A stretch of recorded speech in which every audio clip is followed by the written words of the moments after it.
இந்த மாதிரி டேஸ்ட்டில் கண்டிப்பாக நீங்கள் சட்னி ட்ரை பண்ணியிருக்க மாட்டீங்க. வாங்க எப்படின்ட்டு பார்க்கலாம். இதுக்கு நான் எடுத்துருக்கிறது வந்து வேர்க்கடலை ஒரு 75 கிராம் அளவுக்கு எடுத்துக்கிட்டேன். இது வந்து நான் ஒரு 3லேருந்து 5 நிமிஷம் அளவுக்கு நான் வறுத்து எடுத்துக்கிட்டேன். இப்போ இதில் மேலே இருக்கக்கூடிய தோள்களை வந்து நான் வந்து எடுக்க மாட்டேன். தோள்கள் சாப்பிட்றது கெடுதல் அப்படி இப்படி நிறைய பேர் சொல்லுவாங்க. அப்படிலாம் கிடையாது. தோள்களில் தான் அவ்வளோ ஆரோக்கியம் இருக்குது. அதை நான் சேர்த்து அரைச்சிட்டேன். இது கூடவே பார்த்தீங்கன்னா பொட்டுக்கடலை ஒரு 50 கிராம் எடுத்துக்கிட்டேன். 3 வரமிளகாவை வந்து இது மாதிரி லைட்டாக பொறுமையாக வறுத்து எடுத்துக்கிறேன். பொட்டுக்கடலையே வறுக்கணுமா அப்படின்னு நீங்கள் கேட்காதீங்க. ஓரளவுக்கு நல்லா லைட்டாக வறுத்துட்டு செஞ்சு பாருங்கள். இந்த டேஸ்ட் எப்படி இருக்குன்னு புரியும். வேர்க்கடலையை மிக்சியில் சேர்த்துக்கிட்டாச்சு. அடுத்ததாக நம்ம வறுத்த வரமிளகாவையும் சேர்த்துட்டோம். இது கூடவே பார்த்தீங்கன்னா கல் உப்பு ஒரு 1/2 ஸ்பூன் அளவுக்கு சேர்த்துக்கலாம். இப்போ நம்ம பொட்டுக்கடலையை வந்து இதில் சேர்த்துக்கலாம். நம்ம ஏற்கனவே வறுத்தது தான். அடுத்ததாக ஒரு சில அளவுக்கு தேங்காவை சின்ன சின்னதாக கட் பண்ணிக்கலாம். தேங்காய் சேர்க்கறதுனால டேஸ்ட் செம்மையாக இருக்கும்.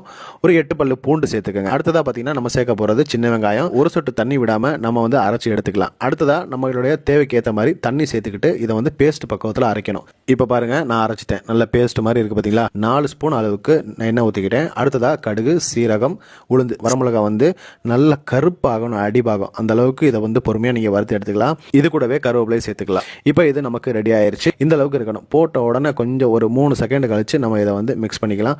செம்ம டேஸ்ட்டாக இருந்துச்சுங்க. கண்டிப்பாக நீங்கள் ஒரு தடவை ட்ரை பண்ணி பாருங்கள். முறுமுறுன்னு நெய் ஊற்றி தோசையில் இதை சாப்பிட்டு பாருங்கள். செம்ம டேஸ்ட்டாக இருக்கும்.